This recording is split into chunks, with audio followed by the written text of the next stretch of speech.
This is my assistive technology assessment. My name is Carissa Olson. Throughout my assessment, I referenced the Human Activity Assistive Technology model. I worked with a gentleman named Rick. The desired outcome for Rick is to provide him with recommendations for AT that would help him read and write independently. Some background information about Rick. He is 60 years old. He grew up in upstate New York. Some trauma occurred while he was a child, but he has little memory of exactly what happened. He slightly recalls staying in a hospital, but his family is unwilling to talk about this experience. As a child, he was extremely shy and quiet. He currently lives in Florida. While he lives independently, he states that he relies on others for support when necessary, such as when he needs to pay bills or completing paperwork at the doctor's. He is currently unemployed, but his previous jobs include building houses, foreman on numerous job sites, and maintenance on heavy equipment. He is currently receiving disability. In 1985, while living in New York, he was injured while at work. He's had 10 back surgeries at this point, but he's still in constant pain. This is what prevents him from working and enjoying the things he loves the most. It's also creating some issues for Rick because the New York State Workers' Compensation Board is difficult to work with and they're unwilling to pay doctors in Florida. Um, he can fix just about some strengths of Rick's are he can fix just about anything. He's a hard worker and extremely determined. He has a very positive outlook on life and loves to help others. He can watch a video or see a TV show, look at a blueprint, and understand it. He can then use this information to complete a task. Once he knows how to complete the task, he says he's able to teach others.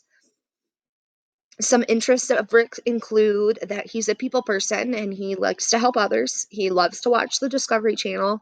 He also loves to work on and rebuild cars and heavy equipment.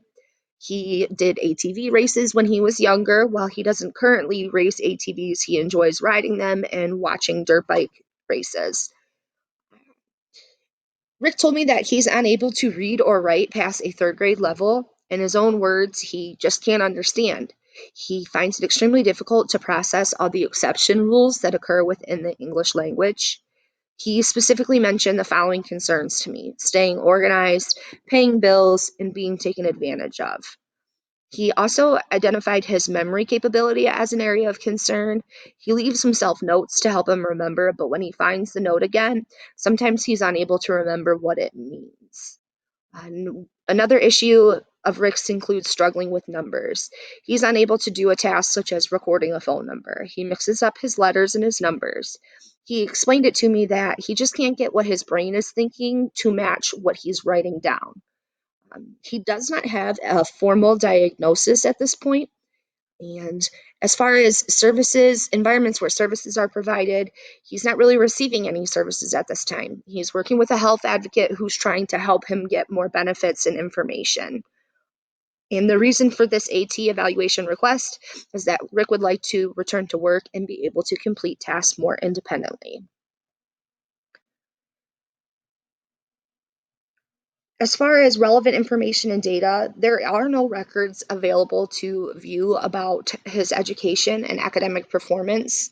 Um, he believes that his inability to read and write might have something to do with the trauma that happened to him as a child. He did attend a vocational trade school, but he did not graduate from high school. He remembers that when he was younger, he did receive some tutoring assistant. A literacy volunteer came to his house to help him learn to read and write. And he also remembers being pulled from the general education classroom to work in a small group. He thinks that this wasn't only to help him academically, but also to help him socially. I spoke with his health advocate on the phone, and she pretty much confirmed all of the same things that Rick had also told me. If I were able to conduct additional interviews, some people of interest that I would like to talk to is I'd like to talk to his health advocate again just to get a little bit more information. His mother and his sister and any close friends that he relies on for that support. I would also like to, if I was able to get access to records from the New York State Workers Compensation Board and any recent doctors that he's seen. Existing supports and accommodation for Rick include, as I mentioned, the support from family and friends. He leaves himself notes. He uses the calendar on his phone, but he uses that, he doesn't constantly access that. And sometimes he can use his pictures to help him get things done, such as making a grocery list. And he uses speech to text to leave himself notes on the phone. He told me that he kind of fell upon that accidentally, so he has a hard time remembering how to get back to it to be able to use that feature again. As far as observation goes, as I mentioned, he lives in Florida, so it's not possible for me to conduct a formal observation. If I were able to, I would record, I would make an observation narrative, and I would use anecdotal notes during my observation of him at home and while he was just completing daily tasks. I think it would also be helpful to complete the functional evaluation of assistive technology. Um, it's a tool that helps determine effective assistive technology for students with learning difficulties. Even though he's not a student, I still think it would provide helpful information there. It would also measure his strengths, his limitations, and experience and interests, as long as, and also help identify what he needs to do and help us find solutions for that and monitor progress. An additional assessment that I think would be helpful, as I mentioned, he's not a student, but the Wisconsin Assistive Technology Initiative.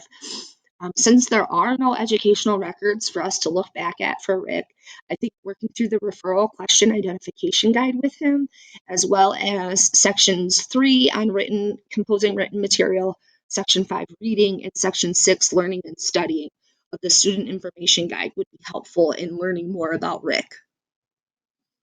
Some things that I considered as far as assistive technology to help Rick include accessibility features on his phone, text to speech software, speech to text software, word prediction software, voice memos, and a handheld electronic dictionary and spell checker.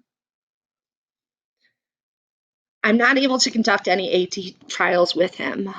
If I were able to, I would use the WATI Assistive Technology Trial Use Guide, or in the NDIS General Assistive Technology Assessment template. There's a part that just sets up a really nice way for you to record information while they're utilizing assistive technology.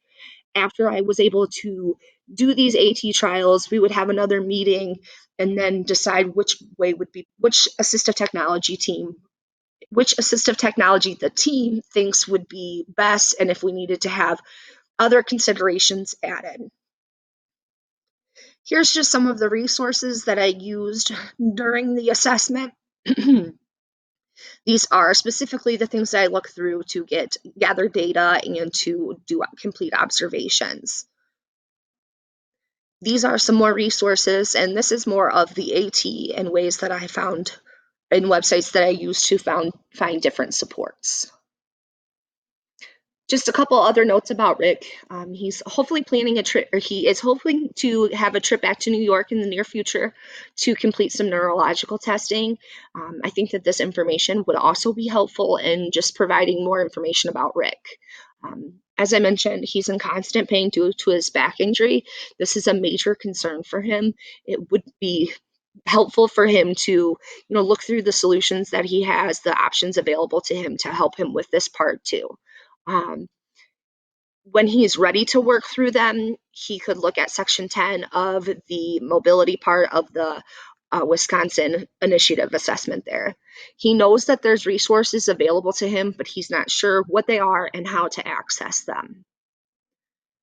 I think it's really important to kind of take advantage of the things that Rick already has available to him. He is using an Android phone, so some things that he could use on that phone include screen readers, TalkBack. It lets you, it describes your actions and tells you about alerts and notifications. You can use Select to Speak, and you don't have to have this on all the time, but it can read or describe aloud. You can even point the camera at something in the real world, and it will tell you about it.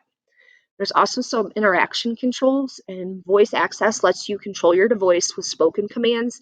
He did mention that he had some trouble navigating through his phone, so maybe using the voice commands would help him with this. On this slide, I just tell you a little bit more about the things that are available through the Android Accessibility Suite. There's also additional apps that he can download, of course, to help him with this. Here are some applications that he could download to help him or to use text to speech